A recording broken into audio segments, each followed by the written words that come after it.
Hello students. तो आज हम लोग इस लेक्चर में देखेंगे एक्सरसाइज 8.2। ठीक है, एनसीईआरटी का एक्सरसाइज 8.2। तो इससे पहले वाले लेक्चर में मैंने एक टॉपिक पढ़ाया था, trigonometric ratios for some specific angles. ठीक है, तो उसमें मैंने आपको सारे के वैल्यू याद करने के लिए कहा था। आप लोग उस वैल्यू को अगर याद रखेंगे तो एक्सरसाइज 8.2 ईजिली सॉल्व हो जाएगा।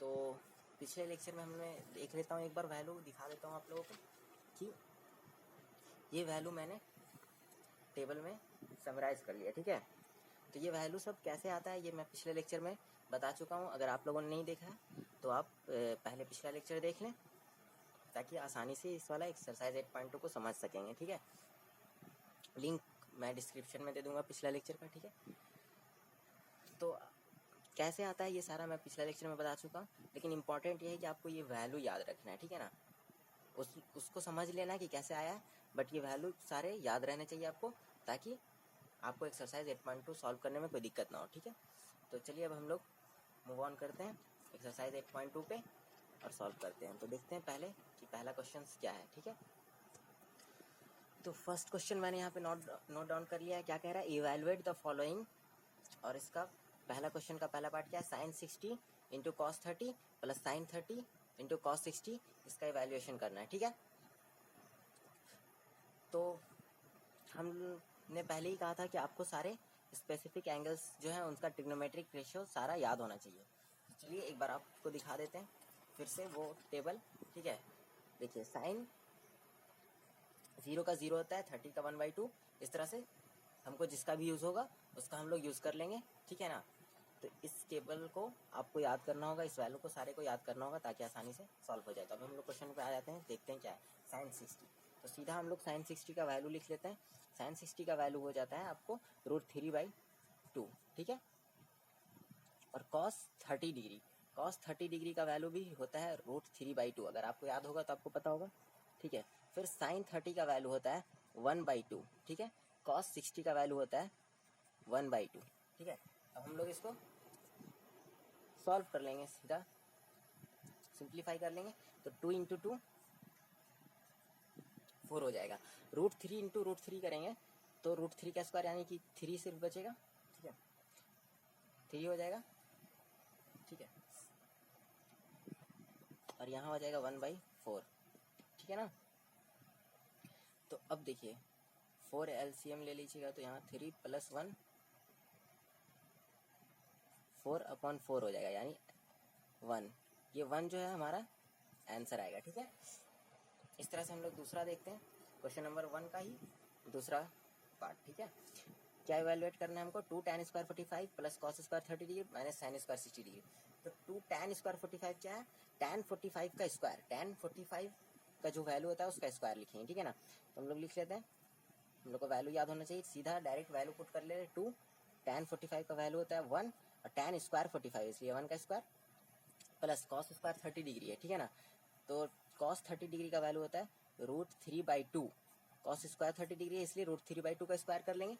ठीक है, माइनस साइन स्क्वायर 60 डिग्री, तो साइन 60 का वैल्यू होता है √3/2 और इस √3/2 का स्क्वायर कर लेंगे क्योंकि साइन स्क्वायर 60 है। ठीक है ना, तो हम लोग सीधा इसको सिंप्लीफाई कर लेंगे। 2 इंटू 1 का स्क्वायर तो 1 ही होगा, तो 2 इंटू 1 1 हो गया, प्लस इसका स्क्वायर करेंगे तो √3 का स्क्वायर करेंगे तो 3 हो जाएगा, 2 का स्क्वायर करेंगे तो 4 हो जाएगा, माइनस फिर से √3 का स्क्वायर करेंगे तो 3 हो जाएगा और 2 का स्क्वायर करेंगे तो 4 हो जाएगा। देखिए अब यहाँ से देखिए ये 3/4 प्लस में, ये 3/4 माइनस में, तो इस दोनों को सब्ट्रैक्ट कर देंगे तो अगर 0 आ जाएगा तो बचा 2 + 0 यानी 2। ये आपका आंसर हो गया 2। ठीक है, चलिए अब अगला क्वेश्चन देखते हैं। तो ये तीसरा क्वेश्चन मैंने नोट डाउन कर लिया है, क्वेश्चन नंबर 1 का ही तीसरा पार्ट है, इसका इवैल्यूएशन करना है। ठीक है, तो इसमें भी हम लोग सिंपली डायरेक्ट वैल्यू पुट कर लेंगे। cos 45 क्या होता है, 1/√2। ठीक है, अब हम लोग sec 30 जानते हैं। sec 30 क्या होता है, cos 30 का अपोजिट हो जाएगा, है ना। cos 30 √3/2 होता है, तो sec 30 क्या हो जाएगा, 2/√3। ठीक है, उसी तरह से cosec 30 sin 30 का अपोजिट होता है, रेसिप्रोकल होता है, तो sin 30 1/2 था, cosec 30 आपको 2 हो जाएगा। ठीक है, अब हम लोग क्या करेंगे, इसको सिंप्लीफाई कर लेंगे सिंपल, ठीक है। तो 1/√2 इसको ऐड कर लीजिए, 2 प्लस 2√3 का एलसीएम लेकर तो इधर से मल्टीप्लाई हो जाएगा, 2√3 हो जाएगा, इसे √3 एलसीएम में आ जाएगा, ठीक है। चलिए अब हम लोग क्या करते हैं, इसको अरेंज कर लेते हैं। तो ये √3 ऊपर चला जाएगा, √3 और यहाँ √2 इंटू ये मल्टीप्लाई में हो जाएगा 2 प्लस 2√3, ठीक है। अरेंज करके लिखिए, ठीक है ना। चलिए इसको आगे सॉल्व कर लेते हैं। तो हमारा क्या हो जाएगा, ये 2 को कॉमन ले लेंगे तो 2 बाहर आ जाएगा, 1 प्लस √3 बचेगा, है ना। ये यहाँ पे हो गया √3, इस 2 को कॉमन निकाला है मैंने, तो 2√2 जब कॉमन निकाला तो यहाँ से 1 बचेगा और यहाँ से √3, ठीक है। इस तरह से लिख सकते हैं ना।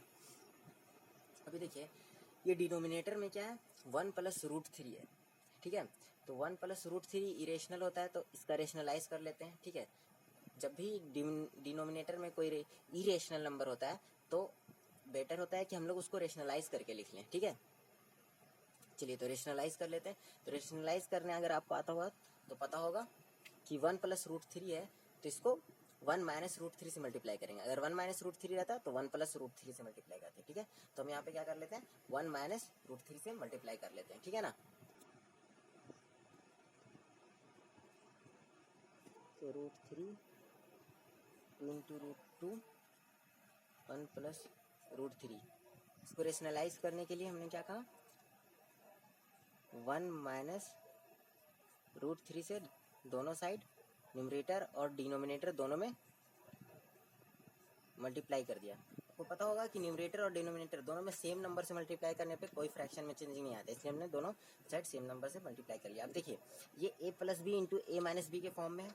अगर a को 1 को a ले लें और √3 को b ले लें तो a प्लस बी और ये a माइनस बी, तो a plus b into a minus b के फॉर्म में। तो a plus b into a minus b क्या होता है, a square minus b square. तो इसको a square minus b square लिख लेंगे, जहाँ पे a को क्या माने 1, ठीक है ना, और b को क्या माने √3, ठीक है ना।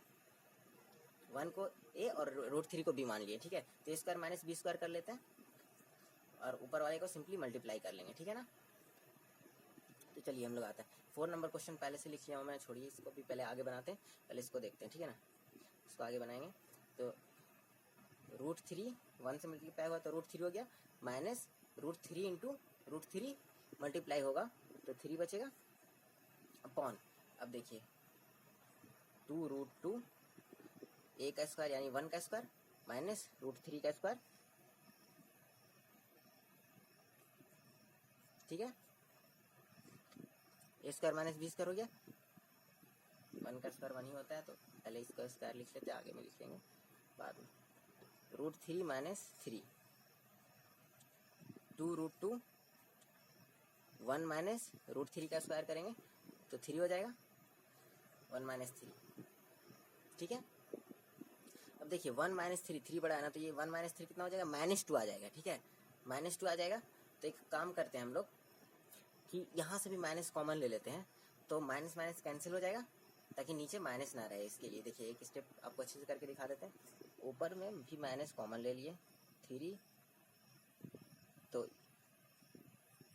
देखिए 3 माइनस में था, तो जब माइनस कॉमन लेंगे तो 3 प्लस में हो जाएगा, और ये √3 प्लस में था तो ये माइनस में हो जाएगा, चला गया, ठीक है। अब देखिए क्या करते हैं, ये 1 माइनस 3 -2 होगा ना, तो -2 इंटू 2√2, ठीक है, -2 इंटू 2√2 हो गया, तो ये माइनस माइनस कैंसिल हो गया। अब बचेगा क्या मेरे पास, सिर्फ 3 माइनस √3 अपॉन 2 इंटू 2 क्या हो जाएगा 4√2, ठीक है।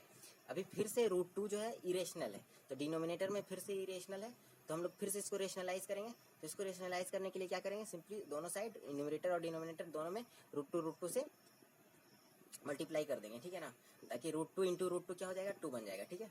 तभी हम लोग कर लेते हैं इसको रेशनलाइज। 3 माइनस रूट 3 को रूट 2 से मल्टीप्लाई कर दिए, ठीक है ना।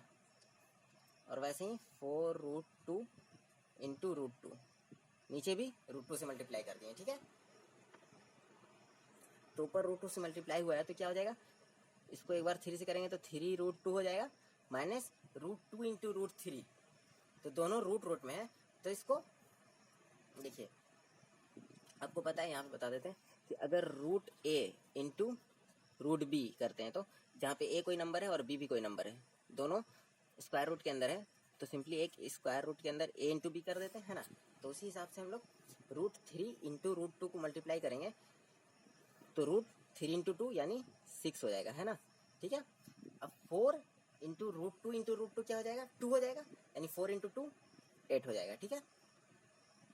तो यही हम मेरा सिंप्लीफाई करके फाइनली आंसर आ रहा है, ठीक है। तो आंसर क्या हो गया इसका, 3 रूट 2 माइनस रूट 6 अपॉन 8, ये हमारा आंसर है, ठीक है। चलिए अब अगला क्वेश्चन जो चौथा यहाँ पे लिखिए, आगे अगला पेज में बनाते हैं, चलिए ठीक है। चलिए क्वेश्चन नंबर 1 का 4 मैंने उतार लिया है, अब इसको सॉल्व करते हैं, ठीक है। तो कुछ नहीं करना है, हर बार की तरह इस बार भी हमको सबका वैल्यू पुट कर देना है, ठीक है। तो साइन 30 हमको पता होता है कितना होता है, 1/2 प्लस tan 45 है, tan 45 कितना होता है, 1 होता है, ठीक है ना, पता है tan 45 1 होता है। अब cosec 60 क्या होता है, सॉरी 2/√3 होता है, 2/√3, ठीक है, अपॉन साइन 1/2, tan का लिखिए 1 और cosec 60 का 2/√3 होता है, ठीक है। साइन 60 का रेसिप्रोकल होता है ना, साइन 60 √3/2 होता है, तो cosec 60 2/√3 हो जाएगा। चलिए अब हम लोग क्या करते हैं, sec 30 क्या होता है, ये भी 2/√3 होता है, प्लस cos 60 होता है 1/2, ठीक है, और cot 45 होता है 1, ठीक है। अब इसको सीधा आप लोग सिंप्लीफाई कर लीजिए, आंसर आ जाएगा, ठीक है ना। तो अभी हम लोग क्या करते हैं, सिंप्लीफाई करते हैं। तो ऊपर में यहाँ पे डिनोमिनेटर में 2 है, इधर √3 है, एलसीएम ले लीजिए तो 2√3 बन गया, इस साइड √3 मल्टीप्लाई हो जाएगा, प्लस इधर पूरा 2√3 रहेगा, और इधर -2 इंटू 2 यानी 4 हो जाएगा, है ना। √3 में से इस 2√3 में से √3 से डिवाइड करेंगे तो 2 बचेगा, 2 को फिर ऊपर वाले न्यूमरेटर से मल्टीप्लाई करते हैं, ऐसे ही फ्रैक्शन वाला एडिशन और सब्ट्रैक्शन आप लोग को आता है तो इजीली आप बना लेंगे, ठीक ना। नीचे भी वैसे ही एलसीएम लेंगे तो 2√3 आ जाएगा। अब हम लोग क्या करते हैं, यहाँ पे क्या बचेगा, 2 इंटू 2 यानी 4 हो गया, प्लस यहाँ पे क्या हो गया, √3 हो गया, ठीक है, और आ गया, हाँ यहाँ प्लस 1 है तो पूरा 2√3 हो जाएगा, ठीक है ना। अब देखिए 2√3 कट जाएगा, तो इसको सिंप्लीफाई करके लिखते हैं। ऊपर क्या बचा, √3 प्लस, देखिए यहाँ √3 है और ये 2√3 है, तो √3 और प्लस 2√3 कितना हो जाएगा, 3√3। इसको ऐसे भी समझ लीजिए कि √3 को अगर कॉमन निकाल लीजिएगा तो यहाँ से 1 + 2 बचेगा, है ना। तो 1 + 2 क्या हो जाएगा, 3, और √3 कॉमन निकाले थे तो 3√3 हो गया, तो ये हो गया 3√3 - 4, ठीक है, अपॉन उसी तरह से ये 2√3 प्लस √3 3√3 हो जाएगा, है ना, 3√3, और ये क्या था, प्लस में 4 था, +4 हो गया, ठीक है। अब देखिए फिर से ये नीचे डिनोमिनेटर में इरेशनल है, तो इसको फिर से रेशनलाइज कर लीजिए, ठीक है। तो इसको रेशनलाइज करने के लिए क्या करेंगे, 3√3 + 4 है ना, तो 3√3 - 4 से क्या कर देंगे हम लोग, मल्टीप्लाई कर देंगे ऊपर और नीचे दोनों, न्यूमरेटर और डिनोमिनेटर दोनों में, ताकि फिर से ये a + b into a - b के फॉर्म में बैठ जाए, ठीक है ना। तो चलिए हम लोग करते हैं, 3√3 - 4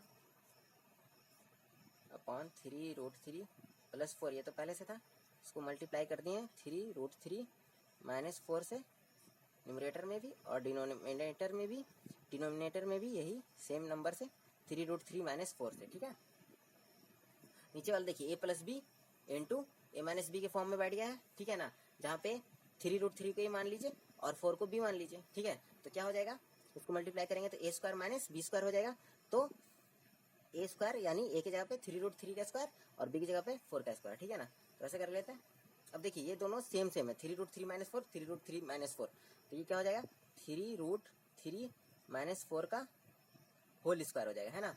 अब इसका नीचे में a स्क्वायर यानी 3√3 का स्क्वायर माइनस बी स्क्वायर यानी 4 का 3√3 का स्क्वायर और बी स्क्वायर यानी माइनस बी स्क्वायर यानी 4 का स्क्वायर, ठीक है। चलिए तो आगे लिखते हैं, 3√3 माइनस 4 का होल स्क्वायर है तो a माइनस बी के होल स्क्वायर के फॉर्म में लिखते हैं। तो a square plus b square minus 2a भी होता है, तो a इसको ले लेते हैं तो 3 यानी 3√3 का स्क्वायर प्लस 4 का स्क्वायर माइनस 2ab यानी 2 इंटू 4 इंटू 3√3 हो जाएगा आपका, ठीक है। अब नीचे a square minus b square के फॉर्म में लिख दिए थे। 3√3 का जब स्क्वायर करेंगे तो ये 3 का स्क्वायर क्या हो जाएगा 9 और √3 का स्क्वायर 3 होगा, है ना। तो 9 इंटू 3 27, ठीक है, माइनस 4 का स्क्वायर क्या हो जाएगा 16, ठीक है। चलिए तो आगे लिखते हैं। यहाँ पे पहले तो सेम टू सेम वही उतार लेते हैं ताकि आगे जाने में आसानी हो, ठीक है ना। चलिए तो देखिए हमने सेम उतार लिया। अब आगे बढ़ते हैं, ठीक है। 3√3 का स्क्वायर फिर से 27 हो जाएगा प्लस 4 का स्क्वायर 16 माइनस 2 इंटू 4 8 इंटू 3 24√3, ठीक है।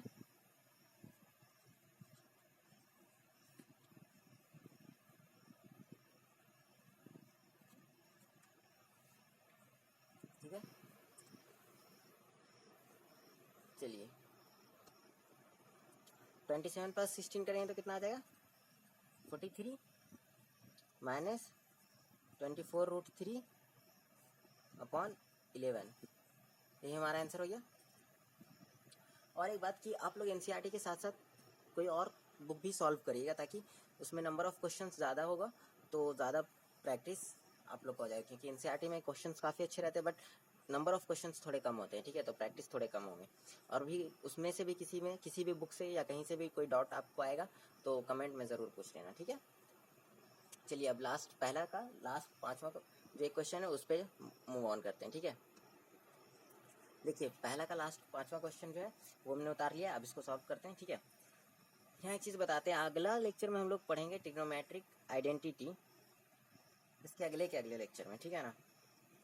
वो 8.4 की एक्सरसाइज के लिए तो वहाँ पे sine square theta plus cos square theta equal to 1 होता है डायरेक्ट, ठीक है। हमको एक आइडेंटिटी पता है ट्रिग्नोमेट्रिक आइडेंटिटी, तो यहाँ उस हिसाब से यहाँ पे डायरेक्ट 1 लिख लेंगे, लेकिन अभी हम लोग नहीं पढ़े तो इसमें सिर्फ जो अब तक पढ़े हैं वही वैल्यू पुट करके ही हम लोग बनाएंगे, ठीक है ना। तो चलिए सॉल्व करते हैं, ठीक है। देखिए सबका वैल्यू हमने रख लिया 5 इंटू कॉस 61/2, ठीक है ना। कॉस 61/2 होता है तो 1/2 का स्क्वायर प्लस 4 इंटू 2/√3 का होल स्क्वायर माइनस 1 स्क्वायर 1/2 का स्क्वायर प्लस √3/2 का होल स्क्वायर, ठीक है। इस तरह से वैल्यू रख लिया और हम लोग सॉल्व करेंगे तो 5 इंटू 1/4 हो जाएगा ये प्लस 4 इंटू 2 का स्क्वायर 4 अपॉन √3 का स्क्वायर 3 माइनस 1, ऐसे हो गया। अब देखिए यहाँ से 1/2 का स्क्वायर यानी 1/4 प्लस √3 का स्क्वायर 3/4, ठीक है। देखिए हमने कहा था ना sine square 30 plus cos square 30 बनाएगा, ये दोनों का ऐड करिएगा तो सिंपली 4 एलसीएम इधर 3 + 1 फिर से 4 कट जाएगा 1 ही आएगा, ठीक है। चलिए अगला पेज में जाते हैं, इसको सेम अगला पेज में उतार लेते हैं, ठीक है। चलिए तो मैंने उतार लिया 5/4 प्लस 4 इंटू 4/3 माइनस 1 1/4 प्लस 3/4, ठीक है। चलिए 5/4 प्लस 4 16/3 माइनस 1 एलसीएम हो गया 1 + 3, क्या हो जाएगा 4/4 यानी 1 हो जाएगा, ठीक है ना। तो यहाँ से एलसीएम आ जाएगा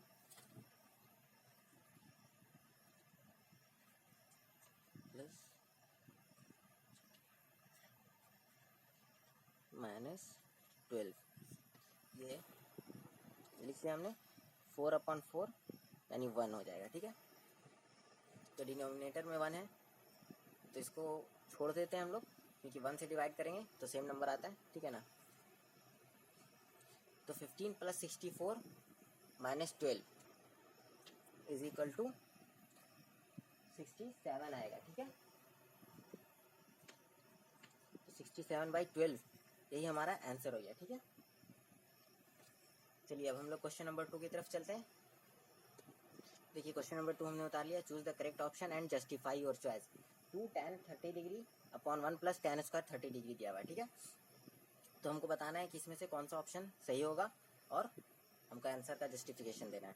तो चलिए हम लोग आते हैं सॉल्यूशन पे।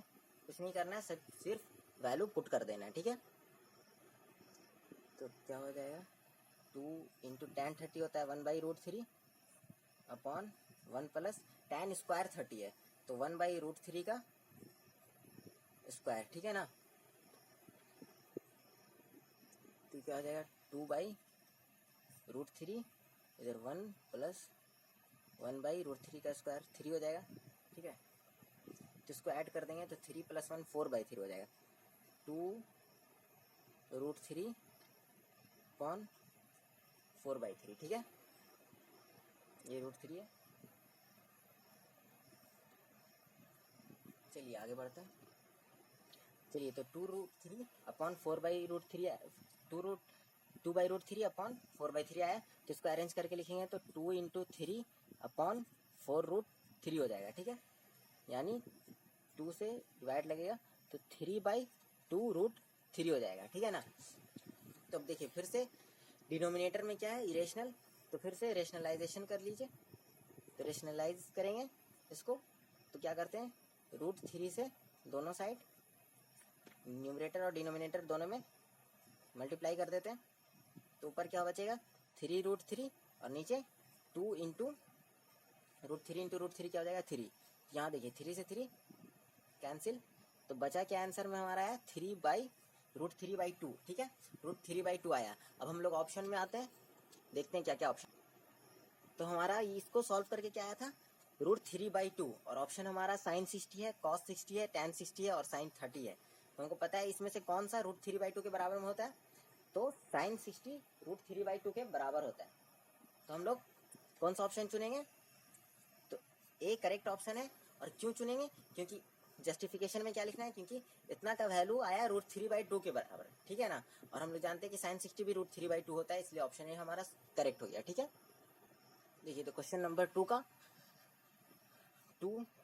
क्वेश्चन क्या है, 1 - tan square 45 upon 1 + tan square 45। ठीक है,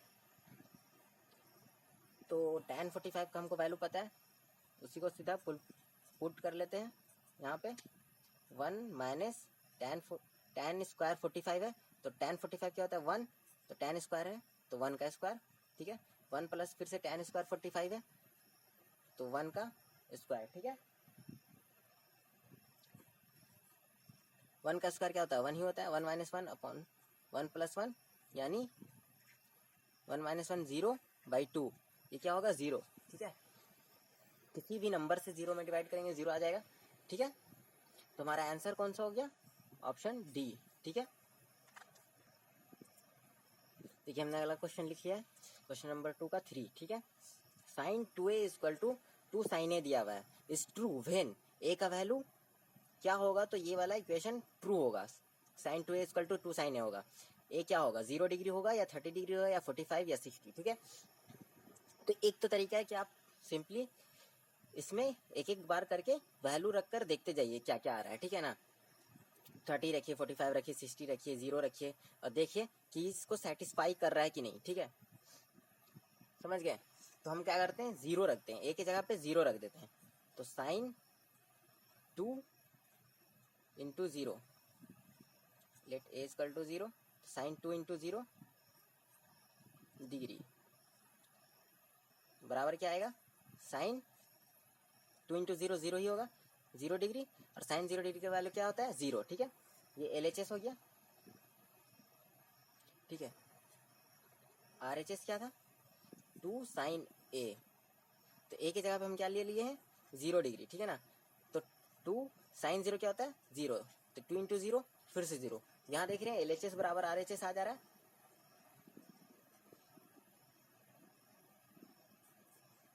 तो इसलिए हमारा ऑप्शन कौन सा ए सही होगा, ठीक है ना। आप पहली बार में ए ही 0 ही रखे हैं, उसी को सॉल्व किए, तो आगे रैंडमली अगर आप मान के चलते आपको लगता है कि 45 हो रहा है आंसर, ठीक है, तो 45 रख के देखते तो देखते इक्वल टू नहीं आता, ठीक है ना। 45 रखते तो 2 इंटू 45 क्या होता है 90 डिग्री होता है, साइन 91 हो जाता है, ठीक है ना। और यहाँ 2 साइन 45 क्या होता है 1/√2, तो 2 इंटू 1/√2 क्या होता है √2 आता है आंसर। तो दोनों बराबर नहीं हो रहा है, इसलिए किसी और वैल्यू के लिए बराबर नहीं होगा, ये 0 के लिए बराबर होगा। एक और तरीका है इसको बनाने का कि साइन 2a का फॉर्मूला होता है, ठीक है ना। देखिए बताते हैं, सेकेंड मेथड में क्या कर सकते हैं हम लोग, वो अभी पढ़ने का है नहीं वैसे, लेकिन जान लीजिए साइन 2a का एक फॉर्मूला होता है 2 sine A into cos A. Sign 2a को हम लोग क्या लिख सकते हैं 2 साइन ए इंटू कॉस ए भी लिख सकते हैं, ठीक है। तो वही करते हैं हम लोग, लिख देते हैं क्या था, देखिए sign 2a equal to, equation पहले से दिया हुआ था 2 साइन ए, ठीक है ना। अब साइन 2a की जगह पे हमने लिख दिया 2 sine A into cos A equal to 2 sine A. देखिए 2 साइन ए दोनों साइड है, तो ये कट जाएगा, 1 बचेगा, है ना। कॉस ए को इधर ही रखेंगे, तो 2 साइन ए यहाँ पर मल्टीप्लाई पे है, तो इधर भेजेंगे तो डिवाइड में आ जाएगा, तो 2 साइन ए अपॉन 2 साइन ए कट करके 1 बचेगा, यानी कॉस ए इक्वल टू 1 बचेगा, ठीक है ना। अब कॉस ए 1, कॉस का कौन सा एंगल पे कॉस का वैल्यू 1 होता है, कौन सा एंगल पे कॉस का वैल्यू 1 होता है, तो कॉस 0 पे 1 होता है ना, कॉस 0 1 होता है, तो कॉस 0 डिग्री पे 1 होता है ना, तो इसलिए ए एंगल जो है कितने के बराबर होगा 0 डिग्री के बराबर होगा, ताकि हमारा आंसर, ठीक है ना। अगला क्वेश्चन पे मूव करते हैं, तो ये हमारा अगला क्वेश्चन है, क्वेश्चन नंबर 2 का, ये last question. 2 tan 30 upon 1 minus tan square 30 is equal to किसके बराबर होगा पता करना है, cos 60 के, साइन 60 के, tan 60 के या साइन 30 के, ठीक है। कौन सा ऑप्शन सही होगा ये चुनना है, ठीक है ना। तो हम लोग लिख लेते हैं सिंपली, इसमें tan 30 का वैल्यू पुट कर देते हैं, कितना होता है 1/√3, ठीक है ना। 1 माइनस tan स्क्वायर 30 यानी 1/√3 का होल स्क्वायर, ठीक है। तो इसको सिंप्लीफाई करिए, 2/√3 1 माइनस 1/√3 का होल स्क्वायर करेंगे तो 1/3 बचेगा, ठीक है। 2/√3 3 माइनस 1, इसको सॉल्व करेंगे तो 3 एलसीएम लेंगे, 3 इंटू 1 3 हो जाएगा, 3 माइनस 1 2, तो 2/3 हो जाएगा, ठीक है ना। इसको अच्छे से अरेंज करके लिखेंगे, तो 2/√3 इंटू नीचे वाला ऊपर चला जाता है 3/2, 2 से 2 गया तो बचा कितना 3/√3। तो देखिए 3/√3, √3 को हम लोग 3 इंटू √3 भी तो लिख सकते हैं ना, 3 को हम लोग 3 इंटू, इस 3 को √3 इंटू √3 लिख सकते हैं, ठीक है ना, क्योंकि √3 इंटू √3 मल्टीप्लाई होकर के 3 आता है, तो एक √3 से एक √3 कट जाएगा, तो सिंपली बचेगा मेरा क्या √3, ठीक है ना। क्या बचा √3। अब देखिए √3 किसके बराबर होता है tan 60 के बराबर होता है, ठीक है ना। इसमें से किसके बराबर होगा ये √3, तो tan 60 का वैल्यू √3 के बराबर होता है, हमारा ऑप्शन कौन सा सही हो जाएगा सी, ठीक है। चलिए अब अगले क्वेश्चन पे चलते हैं। तो क्वेश्चन नंबर 3 मैंने लिख लिया है, अब इसको सॉल्व करते हैं, ठीक है।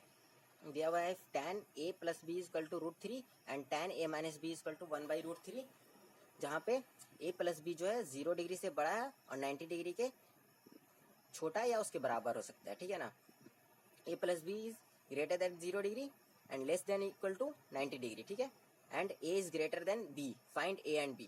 तो हमको a एंड b दोनों एंगल बताना है, a और b को फाइंड करना है, ठीक है। तो सबसे पहले देखिए tan a प्लस बी जो है √3 के बराबर है, और √3 जो होता है वो कौन से tan के कौन से एंगल के बराबर होता है, तो tan 60 डिग्री के बराबर होता है ना, ठीक है। तो इसका मतलब क्या हो जाएगा, ये a प्लस बी पहले एक एंगल है ना, a एंगल ए और एंगल बी को जोड़ करके जो एंगल आएगा, एंगल ए और एंगल बी के एडिशन से जो एंगल आएगा वो ए प्लस बी हो गया, है ना। तो वो किसके बराबर है? 60 डिग्री के, क्योंकि tan a प्लस बी √3 है और √3 tan 60 के बराबर होता है। तो यानी a प्लस बी का वैल्यू 60 डिग्री के बराबर होगा, तभी तो √3 आ रहा है। तो यहाँ पे से हमको क्या पता चल जाएगा, यहाँ से हम क्या लिख सकते हैं, a प्लस बी जो है 60 डिग्री के बराबर है, ठीक है ना।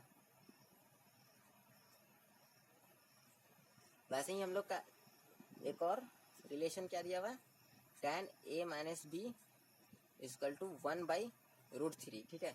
और ये किसके बराबर होता है? tan 30 डिग्री के बराबर होता है, ठीक है ना। 1/√3 किसके बराबर होता है? tan 30 डिग्री के बराबर होता है। तो इससे क्या पता चलेगा कि हमारा a माइनस बी जो है वो 30 डिग्री के इक्वल है, ठीक है ना। तो यहाँ से लिख लेंगे हम लोग a minus b equal to 30 degree, ठीक है। इस वाले इक्वेशन को हम लोग इक्वेशन 1 मान लेते हैं, ठीक है, और इस वाले इक्वेशन को हम लोग इक्वेशन 2 मान लेते हैं। तब इक्वेशन 1 और 2 सॉल्व करेंगे तो ए और बी का हमको वैल्यू पता चल जाएगा। कैसे सॉल्व करेंगे, देखिए, एक जगह प्लस एक जगह माइनस है, तुम लोग सिंपली इक्वेशन 1 प्लस इक्वेशन 2 कर देते हैं, ठीक है ना। तो A plus B is equal to 60 degree और इधर A minus B is equal to 30 degree है। इसको ऐड करेंगे तो ए दोनों प्लस में ही है, ठीक है, दोनों में ए जो है प्लस में, तो ये 2a हो जाएगा। और ये प्लस बी एक जगह प्लस में एक जगह माइनस में, तो ऐड करेंगे तो ये सबट्रैक्ट होकर के 0 हो जाएगा। तो 2a equal to 60 plus 30 90 degree हुआ ना। तो a इक्वल टू क्या हो जाएगा, 90/2 यानी 45 डिग्री आ गया। तो a का वैल्यू क्या आ गया, 45 डिग्री। अब हमको पता है a प्लस बी कितना था, 60 डिग्री था, ठीक है ना।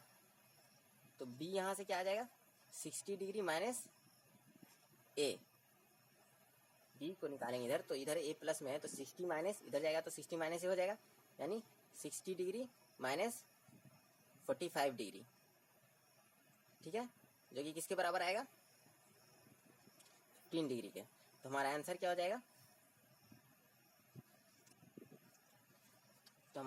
जाएगा, a कितना आया था 45 डिग्री और b कितना आया 15 डिग्री, ठीक है।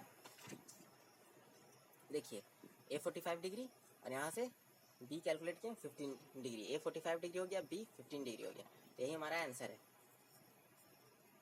चलिए अब लास्ट क्वेश्चन बनाते हैं, क्वेश्चन नंबर 4। यहाँ पे मैंने एक्सरसाइज 8.2 का लास्ट क्वेश्चन नंबर 4 लिख लिया। तो इसमें क्या कह रहा है, state whether the following are true और फॉल्स, जस्टिफाई योर आंसर। तो नीचे जो स्टेटमेंट लिखा हुआ है उसमें से बताना है कौन ट्रू या फॉल्स है और अपना आंसर का जस्टिफिकेशन देना, ठीक है।